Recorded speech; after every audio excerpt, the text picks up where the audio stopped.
Hi ചേട്ടച്ചാ, ഞാനെത്തി. എന്താ ഡോളിക്കുട്ട താമസിച്ചേ? എനിക്ക് അംഗനവാടിയിൽ പോകണ്ടേ? ശരിയാണല്ലോ. ഇന്നെന്താ പഠിപ്പിച്ചേ അംഗനവാടിയില്? എന്നെ അമ്മ വിളിച്ചൊന്നാ തോന്നുന്നേ. വേണ്ട വേണ്ട വേണ്ട വേണ്ട, പഠിപ്പിച്ച കാര്യം ഒന്നും ചോദിക്കുന്നില്ല. അങ്ങനെ അങ്ങ് പോകല്ലേ. മോള് ബിഗ് ബോസ് കണ്ടോ ഇന്നലത്തെ?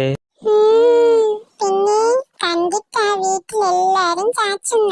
ഇന്നലെ ഡോളിക്കുട്ടി പറഞ്ഞില്ലായിരുന്നോ അക്ബർ ഖാനെ കുറിച്ച് ഇന്ന് പറയാന്ന്? പറഞ്ഞായിരുന്നു. എന്നാ പറ, അക്ബറിനെ കുറിച്ചുള്ള ഡോളിക്കുട്ടിയുടെ അഭിപ്രായം പറ.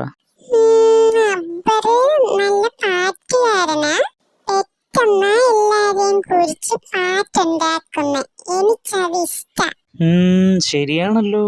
പിന്നെന്താ ഉള്ളത്? പിന്നെ ചേട്ടച്ചനെ പോലെ മടിയന. എടി കള്ളിപ്പൂച്ചേ, നീ അതിനിടയ്ക്ക് എനിക്കിട്ട് കൊട്ടുവാണോ? ഇനി പറയട്ടെ. എന്നെ കുറിച്ചല്ല, അക്ബറിനെ കുറിച്ച് പറഞ്ഞാ മതി കേട്ടോ. എന്റെ പൊന്നി ചേട്ടച്ചാ, അതന്നെയാ പറയുന്നേ. ശ്രദ്ധിച്ച് കേട്ടോ. പറ പറ, എന്റെ മോള് പറ, കേക്കട്ടെ. പിന്നെ അക്ബറിന് നല്ലപോലെ സംസാരിക്കാൻ അറിയാം. എന്ന് വെച്ചാ? എന്ന് വെച്ചാല് ഇപ്പൊ എന്റെ ലാലേട്ടൻ വന്ന് ചോദിച്ചല്ലോ. അങ്ങനെ ചോദിക്കുമ്പോ അക്ബറിന്റെ തെറ്റ് മറച്ചു പിടിക്കും.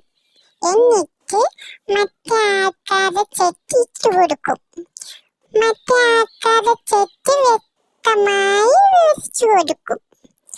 അക്ബറിന്റെ ചെറ്റ് അങ്ങനെ വിവരിച്ച മറ്റുള്ളവർക്ക് അറിയില്ല. മറ്റുള്ളവർക്ക് അവർക്ക് അറിയില്ല. എടി മിടുക്കി.